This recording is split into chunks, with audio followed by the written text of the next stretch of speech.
తెల్ల నువ్వులు అండి, తెల్ల నువ్వులు, ముడి నువ్వులు. ఇది నల్ల నువ్వులు, ముడి నువ్వులు.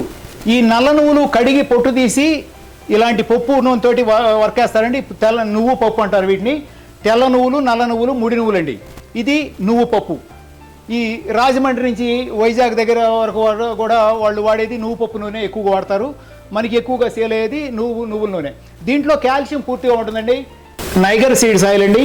కొన్ని ఏరియాల్లో గడ్డి నువ్వులు అంటారు, కొన్ని ఏరియాల్లో వెర్రి నువ్వులు అంటారు.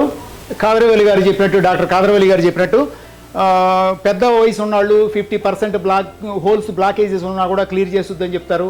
మైల్డ్గా ఉండే పిల్లలు 3 నెలల్లో రికవర్ అవుతారని చెప్తాడు ఈ ఆయిల్ వాడితే. ప్లస్ జ్ఞాపశక్తి తక్కువ ఉన్న పిల్లలు కూడా బాగా జ్ఞాపశక్తి మారుతారని చెప్తారు. చాలా పలచగా ఉంటుందండి ఇది కూడా ఆయిల్. రెగ్యులర్ కుకింగ్ ఆయిల్స్ కూడా ఇది వాడుకోవచ్చు. లేదా డైలీ 1-2 స్పూన్లు తాపించినా కూడా పిల్లలు బాగా ఫాస్ట్గా ఉంటారు, జ్ఞాపక శక్తి పెరుగుద్ది.